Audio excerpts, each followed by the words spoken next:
मैं चंद्रभूषण तिवारी हूँ। लखनऊ शहर में रहता हूँ। लखनऊ शहर कभी बागों का शहर था, अब केवल कंकड़ रेत का शहर बच गया। गिद्ध जैसे पक्षी चले गए और गंगा गोमती जैसी नदियाँ सूखने लगीं।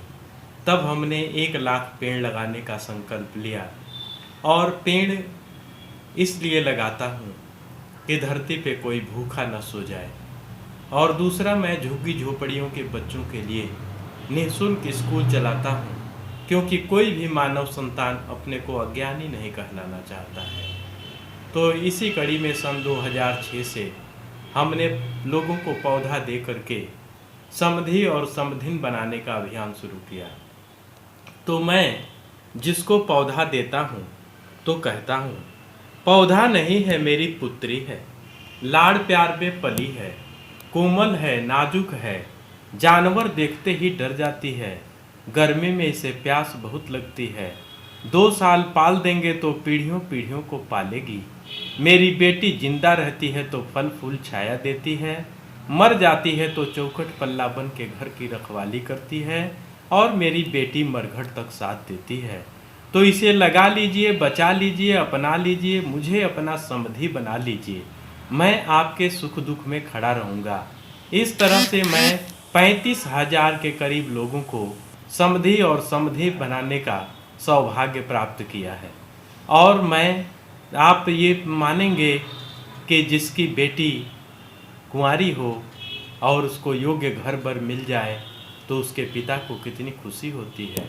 वही खुशी, वही ऊर्जा मुझे मिलती है और मैं लाखों पेड़ लगाने के लिए समर्पित हो गया हूँ।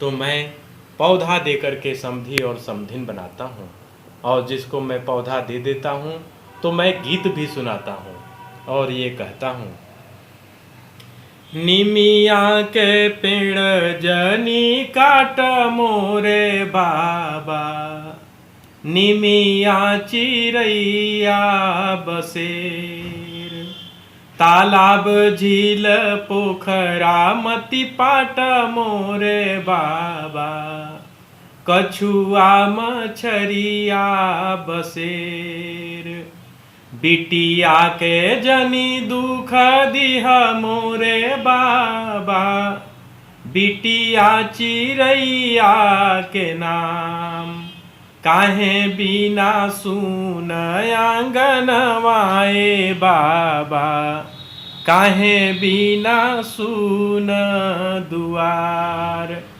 काहे बिना सुन पोखरवाए बाबा, काहे बिना सुन बाटे बाग, बेटी बिना सुन आंगनवाए बाबा, बेटा बिना सुन दुआर, हंस बिना सुन पोखरवाए बाबा, कोयलर बिना सुन बाटे बाग। और मैं अपनी बात को एक पुस्तक के माध्यम से लोगों को समझा रहा हूँ, और मैं इस धरती पर, ये पुस्तक है और ये उपकार गीत माला है। उपकार गीत माला, मैंने 2 तरह के गीत देखे इस धरती पे। एक तरह के गीत जो गिला शिकवा शिकायत के गीत हैं, और दूसरे मांगने वाले गीत हैं। तो मानव मांगा और नहीं मिला तो शिकायत किया, लेकिन मैंने देखा कि हर मानव रिश्तों से जुड़ा हुआ है और हर रिश्ते ने एक दूसरे का उपकार किया है। तो उपकारों को मैंने लिखना शुरू किया। तो माँ के उपकार, बहन के उपकार, भाई के उपकार, जंगल के उपकार, जानवर के उपकार, जन जन के उपकार को लिखा है। और